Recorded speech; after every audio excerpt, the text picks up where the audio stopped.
Tayo nga mga lalaki, madalas bago natin i-recognize na meron tayong kailangan i-release, madalas nandun tayo sa in denial stage na okay naman ako. Wala akong kailangan i-release. 34, take note yun, 34 ako ngayon ha. Pero kailan ako nag-start sa journey na to? Nasa around 21. 13 years kong nire-reprogram, nire-recondition yung sarili ko. Dito, paano mo i-release? Kasi bago ka pa mapunta doon sa paano mo i-release, hindi mo nga alam na may i-release ka eh.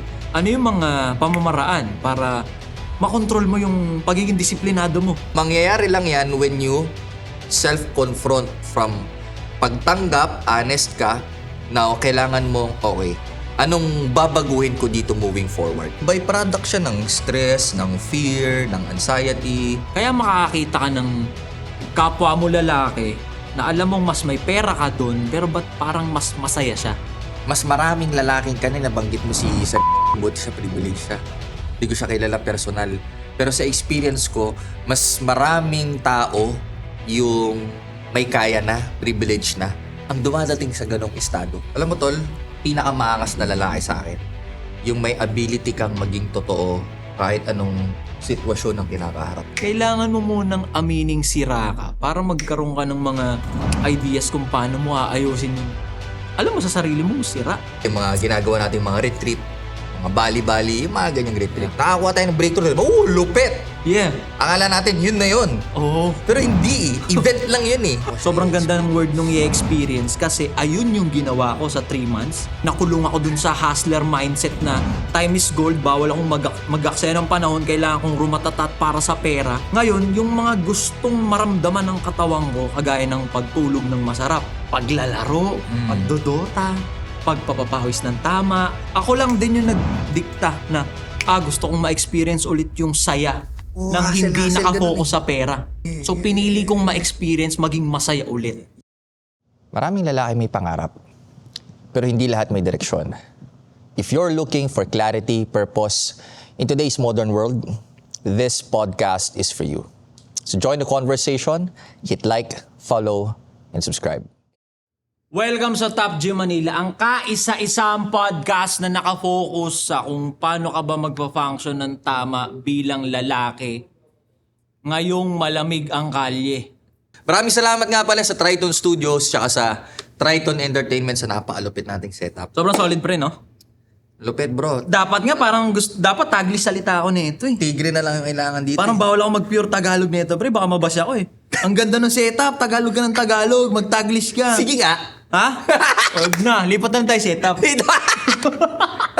para babagay, no? Inuulan akong comment, pre. Inaano ko eh. Ano bang tawag doon? Binubombard. Binubombard? Anong mga comment ang binubombard sa'yo, bro? Wala daw akong consistency. Kasi Ang bagay tayo magsama. Wala no consistency, pre. Kasi nung inumpisa natin tong Top G Manila, kailan ba? February? February, di ba? Upload tayo, 8 yung na-upload natin. 8 rin yun? Tapos wala nang kasunod. February. Talaga, may mga pagkakataon sa buhay March, April, May, June. Hindi, nun kasi magkasama tayo sa South eh. Ay, oo, nasa Alabang ako nun eh. Tapos ikaw, taga-South ka eh. Ang dali-dali lang nun magkita. Ngayon, Mismo. Ngayon, ang hirap eh. Hindi mahirap, pero mag-e-effort na tayo pareho. Oo nga. Ngayon, kaya alam nyong yung upload is solid na talaga. Kasi po meet halfway na yung nangyari ngayon eh. Seryoso Andito na na kami to. ngayon sa Triton Studios eh. Tsaka parang 2026 na, huwag tayong mag-upload nung dini-DIY lang. Kasi yung mga upload namin before, DIY lang talaga yun, di ba? Practice. Bahay niya yun, Oh. mga mic ko yun, cellphone niya yun. Kung saan. Talagang DIY lang. Ngayon, bibigay namin sa inyo yung talagang masarap sa mata. Kasi tinesting ko rin eh. Manood nung video namin eh. Oo, maganda yung audio pero sakit sa mata. Di ba? Ang dilim. May gaganda pa to, may gaganda pa. Ito na yung iginanda. Yeah. Di ba? 3 months kaming wala pero pagbalik tignan mo naman. Ibang tao. Ayokong sabihin kung magkano yung ano dito pero tignan mo naman. Di ba? Pero sa 3 months na di kami nag-video, nagkahiwalay din talaga kami. Ako, umuwi ako ng Bulacan eh. Diba? Lipat ako, Laguna. Lipat ako bahay. From Cavite, Laguna ako ngayon. Yeah. Galing bro, ang galing. Nagkita tayo, tapos mayroon tayong mga pagsubok sa buhay. Di ba? Tapos siguro kailangan lang natin siyang matutunan, ma-overcome. Tapos kita ulit. Tapos hindi naman kami close nito eh. Hindi kami tropa. Nagkita kami isang beses, pangalawang beses, podcast tayo. Biglang may Top G Manila. Tapos ayun, parehas kami palang ningas kugon. Ayun na, wala. walong upload. Tapos wala na. Okay, next time na ulit. Hindi. Ngayon, pipilitin namin araw-araw na talaga may upload. Hindi, kahit mga every other day. Boy, hindi na pwede. Siguro kahit mga 2 beses ang linggo. Hindi na pwedeng nigas gugon to. Hindi na to pwede, Brad. Oo. Kailangan ngayon sa 3 months na di tayo magkasama, pre. Maninigas gugon talaga tayo niyan pag dito na Hindi na para i-detalye. Pero nagkasabay kasi na parang habang nandun yung apoy namin na mag-podcast kasi ganda eh. Parang introduction ng Top G Manila. Mga comment, ganda, nagustuhan nila eh. Parang panibagong flavor kasi ng podcast ng lalaki. Ngayon, habang andun, gigil na gigil kami pareho. Sabay naman kaming binigyan ng misyon sa magkaibang lugar Ganda. ng pagkakataon. Diba? Ikaw, kamusta yung mga naging mission mo? Ang Kamusta tindi. ka sa 3 months na di tayo Ang In 3 tindi. months kami hindi nag-uusap. Di ba, siguro nanonood sila, no? Nung magkausap tayo, nasa Crypto Esports League pa ako nun eh. Oo. No, nung mga time na ito rin mga pagsubok natin, step down ako. Ito na yun, hindi tayo nag-shoot. Yeah. Step down ako. Tapos, ito na yung ginagawa ko eh. Napunta ako sa pagbibuild a community, Awaken Nation PH. At nag-gather kami halos, minimum yan, once a month. Sa iba't ibang panig ng Pilipinas. Parang, 3 months lang to, grabe, ang bilis. Last month, ilan ginawa namin? Isa sa Manila, isa online, Dubai, dito din. Jensan, nung 31, tas 30 Davao. Nalaspag ako nung May. So ngayon, ito June. So ito yung mga ginagawa ko na isa.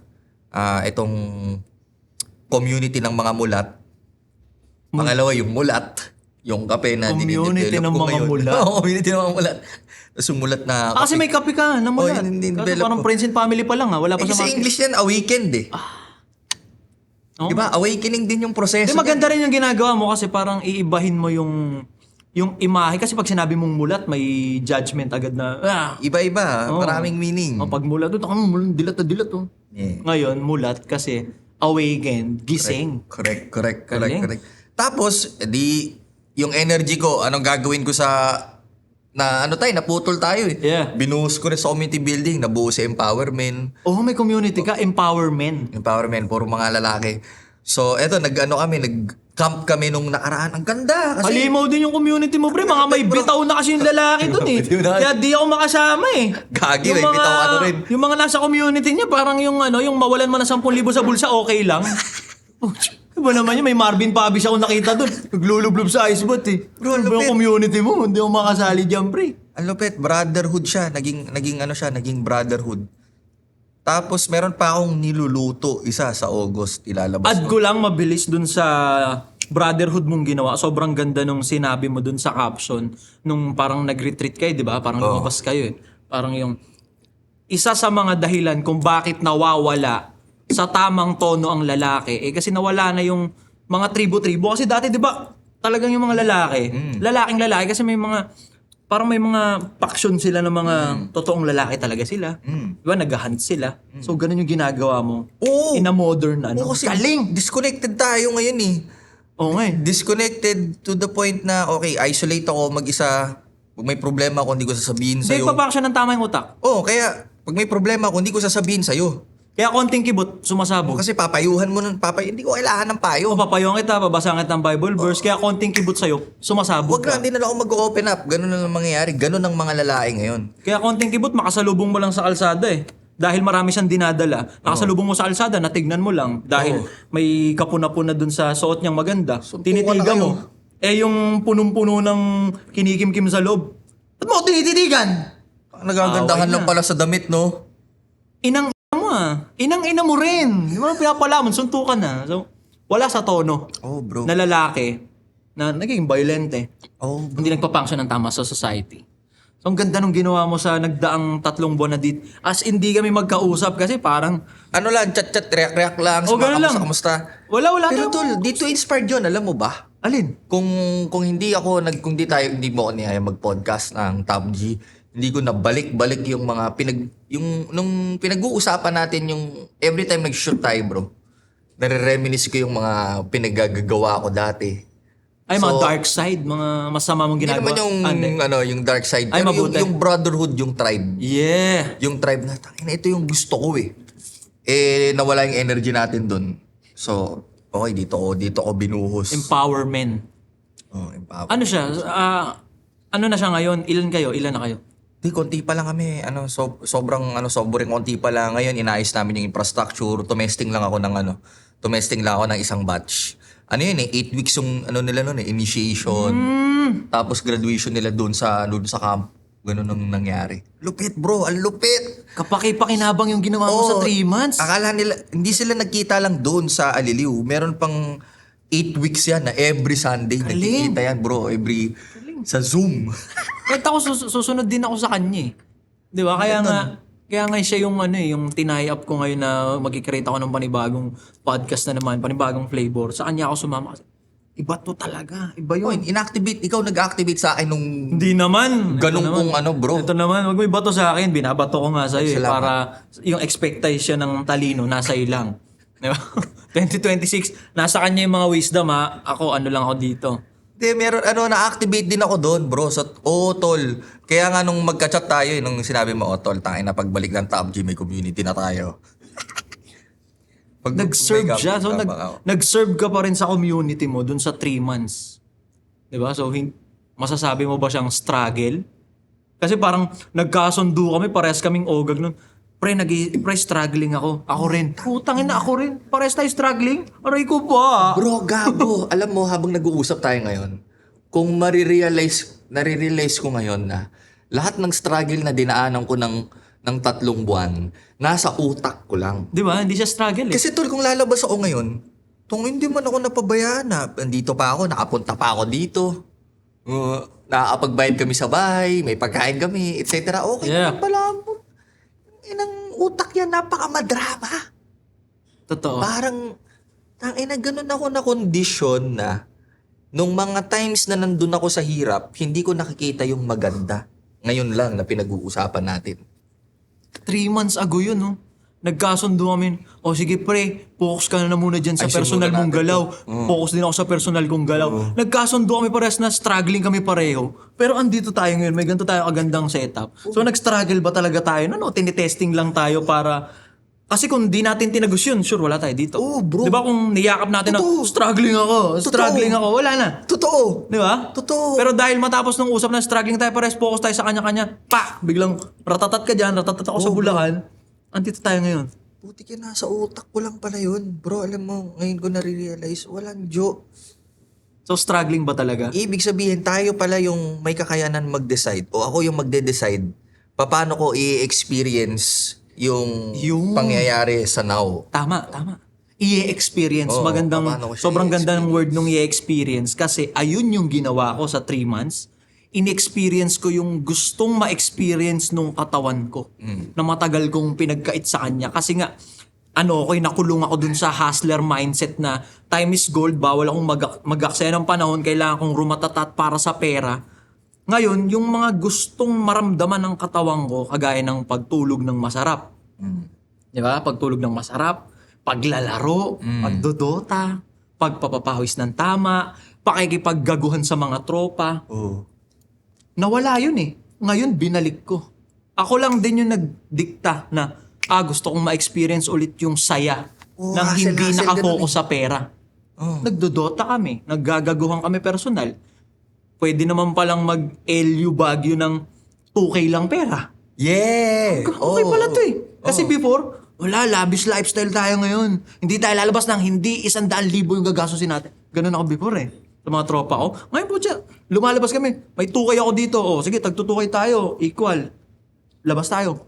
Masaya pala. Yeah. So pinili kong ma-experience maging masaya ulit. Yeah. So yung struggle ba, ibinabagsak ba yan dyan sa'yo ng Diyos talaga? Kasi, God, ba't mo na naman ako binigyan ng pagsubok?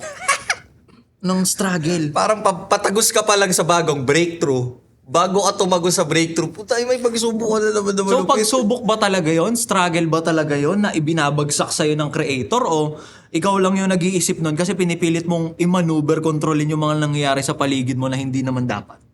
Lupit, no? No? Alam mo, nare-realize ko ngayon, binibigyan tayo ng pagsubok para makita natin gaano pa kalaki yung kapasidad natin. Yeah.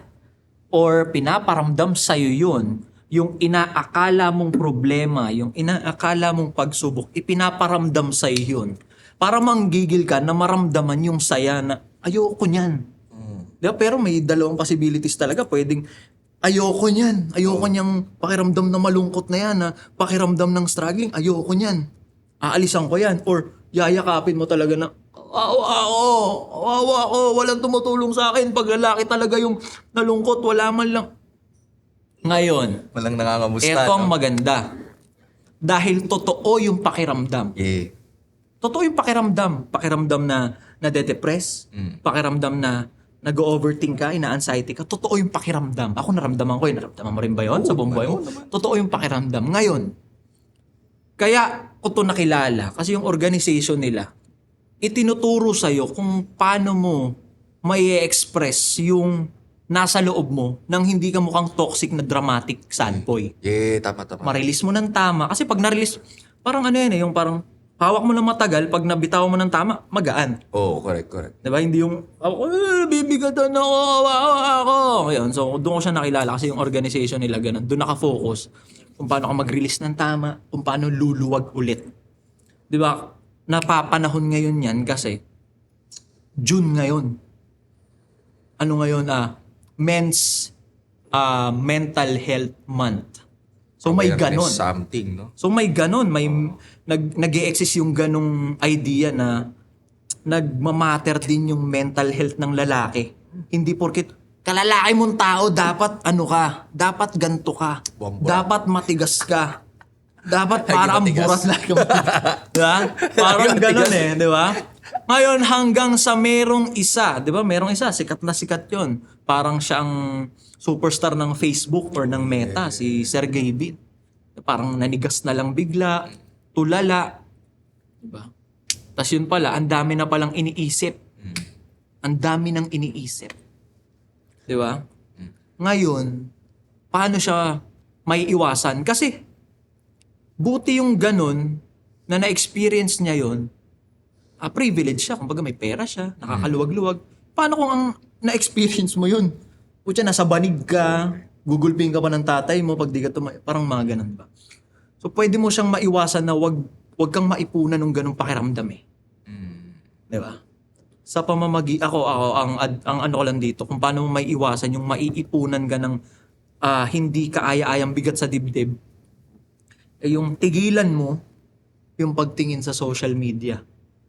Kasi kakatingin mo sa social media, may makikita ka dyan ng mga kaedad mo or mas bata sa'yo na doing good. Di ba? Sobrang excellent nila sa buhay nila. Tapos ikaw, wala akong bitaw Na-invento pa yun. Wala kang bitaw, boy. So parang pabiro man siya. Pero off cam. Ano nga, no? Sila, ganito lang edad. Ako, ganito na edad ko, wala pa rin. Ba't sila? Ba't ako walang bitaw? So, andito naiipon yan eh. Aminin mo man o hindi, naiipunan ka kahit lalaki ka. Oo. Ngayon, bilang, ilan taong ka pre? Magte-34 na ako. Magte-34 ka. Kasi 28 lang ako eh. Bilang magte-34 na mas eksperyensadong lalaki compare sa akin, paano bang, ano yung mga ways para ma-release mo yon yung mga ganong naipon, tsaka ano yung mga pamamaraan para hindi ka maipunan nun? 34 na siya eh. Pre, alam mo, 34 na yan take note nyo. bago tayo mapunta doon sa paano yan i-release, madalas nga, andun tayo sa estado ng pag-iisip natin na, meron ba akong kailangan i-release? Di ba tayo nga mga lalaki, madalas bago natin i-recognize na meron tayong kailangan i-release, madalas nandun tayo sa in denial stage na okay naman ako, wala akong kailangan i-release. Yun, totoo. Totoo. Di ba? So, Oo nga. so doon tayo mag-uumpisa eh. Ang gap dito, hindi kung paano ko i-release eh. Ang gap kasi disconnected tayo sa sarili natin eh. Pinaka-obvious niyan at madalas nangyayari, like for example, pag tungkol sa babae, Ano nyo, kawalan Denial niya. tayo, bro. Kawalan niya. Ha? Di ba? Hindi mo ma-release ng tama na broken-hearted ka. Oh, bro. Kasi nga nagpe-perform ka sa labas eh. Kawalan niya. Kala niya. Niwan niya ako. Sakit na. Di ba? Hindi mo mai-aray ng tama. Kahit, eto sinishare ko to kahit sa akin, kahit sa akin, pinapansin ko rin sarili ko. Imagine mo, tagal ko na dito sa akin, nagkwento mong organisasyon, 13 years na ako dito, bro. Up until now, I'm still on the work in progress. 34, take note nyo, 34 ako ngayon Pero kailan ako nag-start sa journey na to? Nasa around 21. So that was 13 years ago. Pero, so 13 years kong nire-reprogram, nire-recondition yung sarili ko para maging connected sa sarili ko. Mas malakas pa rin yung 21 years na conditioning sa akin ng mundo. Yeah. Tsaka hindi naman kasi talaga titigil yan dyan sa edad mo. Kunyari, 34 ka na ka mo. 21 ka nag-start na pag-ibayuhin yung pag-control mo sa enerhiya at emosyon mo bilang lalaki. 'Di ba? Nag-iiba yung nasa paligid Palamig ng palamig yung kalye Siyempre, nag-iiba rin yung mga technique kung paano mo didepensahan yung sarili mo bilang lalaki. Siguro pagdating ko ng 45, 50, ibang tao na siguro. Dahil continuously ko nire-reprogram yung sarili ko. Again, hindi to paano mo i-release. Kasi bago ka pa mapunta doon sa paano mo i-release, hindi mo nga alam na may i-release ka So, kailangan doon muna tayo sa ano yung root cause. The root cause is hindi tayo disconnected. Hindi tayo connected. Disconnected tayo sa mentally, emotional, physical, spiritual. Now, ito, tinan mo yung observation ko sa experience ko. Mas maraming lalaking kanina, banggit mo si Sir Gavin, buti siya, privilege siya. Hindi ko siya kilala personal. Pero sa experience ko, mas maraming tao yung may kaya na, privilege na, ang dumadating sa ganong estado. Totoo. Kaysa yung mga taong dinescribe mo kanina na nasa banig. Yeah. Hindi, iba yung pressure ng ng nandito ka hindi ko alam kung anong pinagdadaan ni Sir Kevin, hindi ko pinapanood yan, etc. Pero siguro, ibabaling ko yung pag-uusap natin sa mga lalaki kagaya natin na hassle ng hassle, wala na tayong, tapos para tayong Superman, na busy tayo kakatulong sa ibang tao, kaka-provide, busy tayo kaka-convey, na malakas tayo para sa iba. Pero pag mag-isa ka na sa sarili mong kwarto, wala nang malakas para sa sayo. Kaya nga Ngayon, ang daming lalaki na parang nagmumukha silang sad boy kasi kalalaki mong tao, naghahanap ka na tuloy ng external na pagmamahal or di niya man lang ako kinakamusta. Ito ganyan, ganito ganyan. Ngayon, kung buo ka, di ba? Tumutulong ka ng genuine. Nandyan ka para sa mga tropa mo, sa kapatid mo ng unconditional, ng hindi gagawin ko to para pag ako napunta dyan, damayan nyo rin ako. Yeah. So kung andun ka sa in denial, uumpisahan mo talaga sa pagpapakatotoo. Self-honesty. Huwag mong gagawin sarili mo. Pag nasasaktan ka, sakit nun Yeah.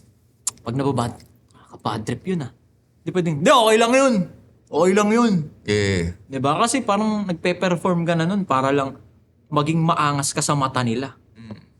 Pero alam mo sa sarili mo, off-cam. Sakit nun Mahal na mahal ko siya, ba't niya ako ginanito? Takina nila, ba't di nila ako tinulungan ganito ganyan? Alam mo tol, pinakamaangas na lalaki sa akin, yung may ability kang maging totoo kahit anong sitwasyon ang kinakaharap mo. Maging totoo na hindi ka mag-people please, na humindi, na oo lang kasi ng oo yung people pleaser Pero yung humindi ka kung ayaw mo talaga, kung yan yung true choice mo. Dahil, totoo lang. Di ba? Yun yung pinakamaangas na lalaki sa akin. Yung hindi ka nagpe-perform, hindi ka nagsusuot ng maskara. Totoo ka sa kung sino ka. Pagod ka, sabihin mo. Malungkot ka, sabihin mo. Galit ka, sabihin mo. Masaya ka, sabihin mo. I-express mo. Yung wholeness, kabuuan ng buhay, yakapin mo. I-express Ang byproduct ng disconnected, pag disconnected ka sa mental, wala kang direction sa buhay. Trabaho ka lang ng trabaho. Pag disconnected ka sa emotional mo, no, hindi mo malaman kung meron ka bang dapat i-release o wala. Pag disconnected ka sa katawan mo, wala ang disiplina. Kailan ka gagalaw? So imaginein mo yung pressure ng buhay, ng matrix, ng society na kailangan mong kumita. Plus yung pressure pa ng identity mo, yung pagkatao mo, pagkalalaki mo, gulo-gulo, wala sa tamang tono, sabog ka talaga, wasak ka bilang lalaki. Yun yung mangyayari. Depress, anxiety, fear, emotion, sa gabi hindi ka makatulog. Yung mga pakiramdam na yan, totoo yan. Oo, bro. Sobrang totoo niyan. Yeah. Ngayon, ang ganda ng sinabi mo kanina, bilang lalaki, matuto kang mag-express ng nararamdaman mo. At magpakatotoo ka. Kasi bumibigat lang naman pag nagkakalokohan na. Oo. Like for example, sinabi mo, okay, sige, umuo ka sa bagay na hindi mo afford. Pero umuo ka. So, niloko mo sarili mo, wala ka naman pera eh. Oo nga, Ngayon, tama. pag uwi mo, taranta ka ngayon, rattle ka. So, kukunin yun, ganito ganyan. Umuo kasi ko eh. Wala namang pumipilit sa'yo. Na kung humindi ka, hindi ka naman nila babarilin ng mga tropa mo. Di ba? Baka nilibre ka pa. Totoo! Di ba? Kailangan mo lang magpakatotoo. Pakatotoo ka. Di ba? Nabanggit na to matagal na panahon na eh. Ang susi nga sa pagyaman eh yung tanggapin mong wala kang pera eh. Di ba? Kasi kung buong bibig mo na, okay naman yung sinasahod ko, okay naman yung finances ko. Eh, never naman humindi yung creator mo. Oo. Okay ka naman pala eh. Oo, Hindi bibigyan. Di ba? Parang ganun eh. Kailangan mo munang amining sira ka para magkaroon ka ng mga ideas kung paano mo aayusin yung, alam mo sa sarili mong sira. Ha? Tapos, isa sa mga nagiging problema, ay hindi siya problema or challenging part siguro, yung execution. Like for example ako, pag tumitingin ako sa camera, alam kong hindi yan yung form na, hindi yan yung form ni Ato na gusto ko. Alam ko na yung solusyon. Proper diet, tamang tulog, workout. Hindi ko siya ginagawa. Hindi ko magawa. Ngayon, bilang 34 years old na lalaking mas eksperyensado sa akin, na mas may disiplina sa akin, ano yung mga pamamaraan para makontrol mo yung pagiging disiplinado mo? Kasi tayo mga lalaki, yun yung pinakamay tirang lalaki kung sino may pinakamay disiplina. Yeah. Parang yun lang yung root ng lahat eh. Gusto mong pumera, disiplinado ka, ganito ganyan. Gusto mong ganito ganyan, disiplinado ka dapat, ganito ganyan. Bilang 34 na mas eksperyensado, paano maging disiplinado? Ang problema niyan, pareho tayo. Kaya nga eh. Hindi, siguro, ahead ako lang sa, okay, pag pumalpak ako, mabilis akong bumalik. Bukas, babalik ulit ako. Pumalpak ulit ako. Di babalik pa rin ako siguro, doon lang ako makunat. Isa pa, last. Hindi ako tumitigil. Isa pa, last. Wala, walang last, bro. Sige, isa pa. Isa pa. Oo, isa pa. Tinan mo, di ba nag-a-attend tayo ng mga programs, nakaka-experience tayo ng mga breakthrough. O di kaya yung mga ginagawa nating mga retreat, mga bali-bali, yung mga ganyang retreat. Nakakuha tayo ng breakthrough. Lupit! Yeah. Akala natin, yun na yun. Oo. Pero hindi eh. Event lang yun eh. Ang totoong transformation, proseso siya eh. Oo. Di ba? So, hindi ka magbabago sa breakthrough eh. Magbabago ka doon sa proseso. Yung transformation. Kaya, okay, sige, kahit palpak na naman ako. Alam mo kanina, napakaganda. Napakaganda kasi ano lang ako ngayon eh, mobility training lang ako dahil hard training ako kahapon eh. Okay. So today, like shadow boxing lang ako, tas mobility. May mga post dun sa mobility. Nag-exercise ako kanina tapos na yung meeting. Kasi sama ng timpla ko, sama ng pakiramdam ko sa sarili ko, tol. Kasi hindi ako nagising ng alas 4. Ang sama ng ko, sabi ko, ako leader dito tas ganyan, ginising pa ako ng Ang sama ng ng pakiramdam ko sa sarili ko, sige, game lang, sige, tuloy lang natin to. Pagkatapos nun nag-exercise ako, workout, dala-dala ko pa rin yung sama ng loob na yun sa sarili ko, hindi sa iba, sa sarili ko. Dala-dala ko pa rin yan. Tapos maya-maya, siguro dahil may awareness ako anong mga gagawin. Habang nagpo-pause ako, pa lang, ang bigat pa rin eh. Maya-maya, nahuli ko yung sarili ko, nag-ano na ako. I like myself because I keep going and going and going. Habang naka-pause. Okay. Kasi naka-timer eh. I like myself, ulit-ulit lang ako. Tapos maya-maya nadagdagan. I like myself, because I like myself because I keep going and going and I see myself becoming better and better and better. So isa sa mga ways paano patayin yung bagabag, ina-affirm mo yung sarili. Mamaya, naging EFT, Emotional Freedom Technique. Emotional Oo, freedom. na ako kasi. Ano yan? Ang bigat pa rin eh. Emotional So, nagtapping-tapping na ako, tinataping. Even though I feel bad about myself for not waking up on time, etc., etc., I still like myself, yada. Tapos pag nasun, iba na pakiramdam ko, bro. Iba na, okay na ako, napatawad ko na sarili ko. Siguro kung isa-summarize ko siya, no, ang dami kong ginawa kasi nagpa-facilitate ako ng mga experiences na pinacilitate ko sa sarili ko. Okay, self-parenting tayo. Mag-start ako incantation. Sige, masama pa rin pakiramdam ko. Sige, self-parenting na tayo. Gentle ako sa sarili ko. Kasi nga, 13 years ko nire-reprogram yung sarili ko dahil ang sama ako dati. Diba, Totoo. party boy ako noon eh. Totoo. From gigising ka ng alas 4. Totoo. Dati noon, gising pa kami. Oh. Di ba? Oh. Grabe yung dinadaanan kong ano ngayon, bro. May kalong ka pa na di mo kilala.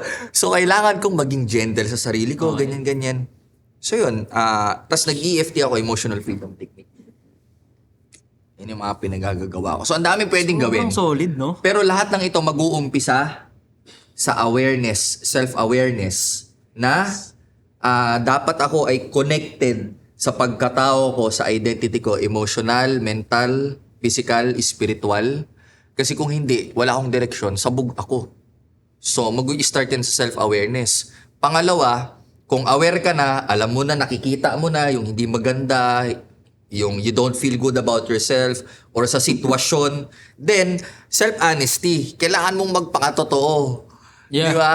Kasi kung in denial ka, walang magbabago. Pero mangyayari lang yan when you self-confront from pagtanggap, honest ka, na kailangan mo, okay, anong babaguhin ko dito moving forward? Anong papalitan ko dito moving forward? Anong ile-let go ko rin dito moving forward? Self-confrontation. Damn. Mga pinagagagawa ko ng 3 buwan. Di ba? Ano lang ako. Kaya dito ako nagsasasama, di ba? Tagang galit. Tayo ko natutunan dito eh. Di ba? Akala niya kinuha ko siya. Akala niya inaya ko siya para mag-create kami ng something together. Hindi niya alam. Andito, ginagatasan ko siya ng sagad. Nakikinig ako. Nagna-notes ako eh. Di ba? Pero napakaganda ng mga sinabi niya, di ba? Kasi kami, sa 4 na taon, wala namang kaming ibang bukang baby kundi hassle sagad. Oo. Ako rin, bro. Hassle sagad. Habulin mo yung pera. Kasi pag may pera ka, kasunod naman yan lahat na eh.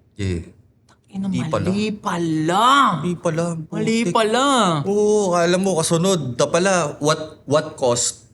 Wala kang time sa asawa mo, sa anak mo, Yeah. sa pamilya mo. Ano pa, what cost? Lagi mainit ulo mo kasi stress ka, pero di mo naman ginusto mainit ulo mo. Di Pakiramdam mo, maubos pinlano. lagi yung pera mo. Oo, pero hindi. Byproduct siya ng stress, ng fear, ng anxiety, na Kaya makakakita ka ng kapwa mo lalaki na alam mong mas may pera ka dun, pero ba't parang mas masaya siya? oo, Di ba? tama. Kasi yun, Pare. nasa tama yung utak nun.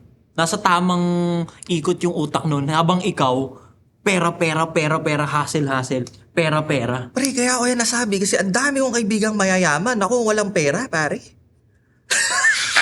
Tapos andito ka, patawa-tawa ka dito. 34 years old, patawa-tawa. Diba? May comment dyan. Imbis mag-apply ng trabaho, etong dalawang Wala to, akong trabaho. umupo dyan, nag-video-video. Video. Di ba? Oo nga, tama, aboy. Pero ano to etong ginagawa natin na to, hindi to yung siya yung mas marunong, ako mas may alam, pakinggan yung sinasabi namin, kami yung tama, pare-pares kayong mangmang, hindi ganun. Lagyan nyo sa comment section kung ano yung sa tingin yung pwede nyong idagdag. Kasi nga ano to parang ambagan to ng mga experience ba, kaalaman, ideas, para kung paano tayong mag-function bilang lalaki.